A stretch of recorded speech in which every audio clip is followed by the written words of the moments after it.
اعوذ باللہ من الشیطان الرجیم بسم اللہ الرحمن الرحیم۔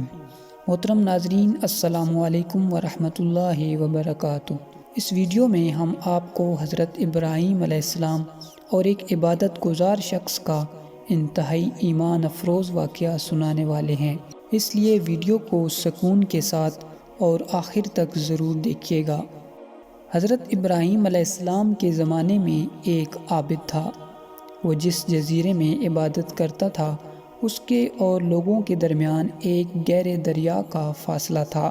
وہ ہر سال اس جزیرے سے باہر نکلتا، لوگوں کے درمیان آتا اور ایک صحرا میں عبادت میں مشغول ہو جاتا۔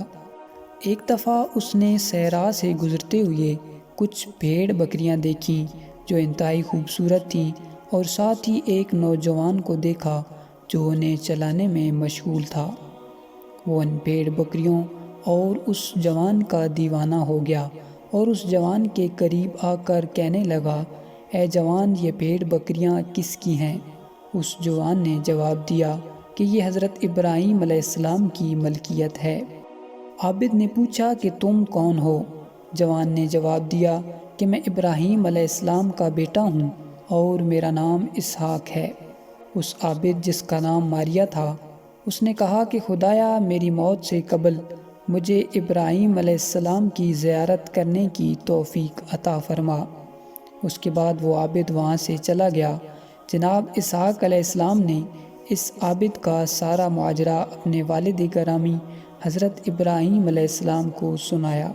اس واقعے کو 3 سال گزر گئے تو ایک دن حضرت ابراہیم علیہ السلام کو اس عابد کو دیکھنے کی خواہش ہوئی، لہٰذا آپ علیہ السلام نے اس شخص کو دیکھنے کی خاطر صحرا کا سفر شروع کیا اور بالآخر اس مقام پر پہنچ گئے جہاں پر ماریہ عبادت و نماز میں مشغول تھا۔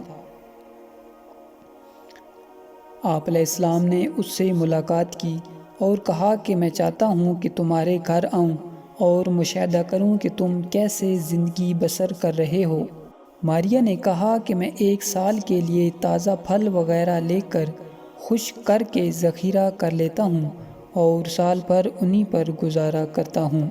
جناب ابراہیم علیہ السلام اور ماریہ وہاں سے روانہ ہوئے اور پانی کے کنارے پہنچے۔ حضرت ابراہیم علیہ السلام نے کہا، یہاں پر تو کوئی کشتی وغیرہ نہیں ہے، تم کیسے اس پانی کو عبور کر کے جزیرے تک پہنچتے ہو؟ ماریہ نے کہا، میں اذن خدا کے ساتھ پانی پر چلتا ہوں۔ جناب ابراہیم علیہ السلام نے کہا، میں بھی تمہارے ساتھ پانی پر چلتا ہوں۔ جس خدا نے یہ پانی تمہارے لیے مسخر کر دیا ہے، شاید وہ خدا اسے میرے لیے بھی مسخر کر دے۔ ماریہ آگے بڑھا، بسم اللہ پڑھ کر پانی پر قدم رکھا اور سفر شروع کیا۔ جناب ابراہیم علیہ السلام نے بھی بسم اللہ پڑھی اور پانی پر چلنا شروع کر دیا۔ جب ماریہ نے دیکھا کہ جناب ابراہیم علیہ السلام بھی اس کی طرح پانی پر چل رہے ہیں تو وہ بہت حیران ہوا۔ دونوں اس جزیرے میں پہنچے۔ حضرت ابراہیم علیہ السلام 3 دن تک ماریہ کے مہمان رہے، لیکن اسے اپنا تعارف نہ کرایا کہ میں ابراہیم ہوں۔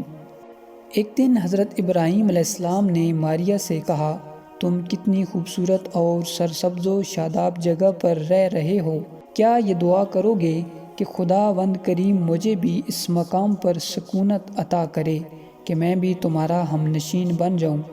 ماریہ نے کہا کہ میں ایسی دعا نہیں کروں گا۔ حضرت ابراہیم علیہ السلام نے کہا کہ کیوں دعا نہیں کرو گے؟ ماریہ نے کہا، کیونکہ 3 سال سے میری ایک حاجت ہے، میں نے دعا کی ہے لیکن رب تعالیٰ نے اسے مستجاب نہیں کیا۔ حضرت ابراہیم علیہ السلام نے پوچھا، تمہاری دعا کیا ہے؟ تو ماریہ نے خوبصورت بھیڑ بکریوں اور جناب اسحاق کو دیکھنے کا سارا واقعہ بیان کیا اور کہا کہ 3 سال سے مسلسل دعا کر رہا ہوں کہ اللہ تعالیٰ مجھے ابراہیم خلیل کی زیارت نصیب فرمائے، لیکن ابھی تک ذات حق نے میری دعا مستجاب نہیں فرمائی۔ جناب ابراہیم علیہ السلام نے اس وقت اپنا تعارف کروایا اور کہا کہ اب اللہ تعالیٰ نے تمہاری دعا قبول کر لی ہے اور ابراہیم خلیل میں ہی ہوں۔ ماریہ بہت خوش ہوا، اٹھا، جناب ابراہیم علیہ السلام کو گلے سے لگایا اور انہیں خوش آمدید کہا۔ بعض روایات کے مطابق حضرت ابراہیم علیہ السلام نے ماریہ سے پوچھا تھا کہ کون سا وقت سب سے مشکل ہے، تو ماریہ نے جواب دیا، روز قیامت۔ جناب ابراہیم علیہ السلام نے فرمایا، آؤ مل کر اپنی ذات اور امت کے لیے روز قیامت کی سختی سے نجات کے لیے دعا کرتے ہیں۔ جب ماریہ کو معلوم ہو گیا کہ دیدار ابراہیم علیہ السلام کے لیے اس کی دعا مستجاب ہو گئی، تو اس نے حضرت ابراہیم علیہ السلام کے ساتھ مل کر عبادت خدا کرنے والوں کے لیے روز قیامت کی سختیوں سے نجات کے لیے دعا کی۔ دعا کرنے کا انداز یہ تھا کہ حضرت ابراہیم علیہ السلام نے دعا فرمائی اور اس عابد نے آمین کہا۔ حضرت ابراہیم علیہ السلام بہت خوش تھے کہ انہیں ایک ایسا نیا دوست ملا ہے جو دنیا سے بیزار اور عاشق خدا ہے اور ہمیشہ خدا کے ساتھ راز و نیاز اور مناجات میں مشغول رہتا ہے۔ ناظرین، ہمیں اس واقعے سے یہ سبق ملتا ہے کہ ہمیں کبھی بھی مایوس نہیں ہونا چاہیے اور ہمیشہ رب تعالیٰ سے دعا کرتے رہنا چاہیے، کیونکہ رب تعالیٰ ہماری دعاؤں کو ضرور سنتا اور قبول کرتا ہے۔ دعا ہے کہ رب تعالیٰ ہمیں ایمان کی مضبوطی اور دین اسلام پر استقامت عطا فرمائے۔ آمین ثم آمین یا رب العالمین۔ ویڈیو اچھی لگی ہو تو چینل کو سبسکرائب کیجیے گا تاکہ ایسی مزید ویڈیوز بآسانی آپ تک پہنچتی رہیں۔ اپنا خیال رکھیے گا۔ اللہ حافظ۔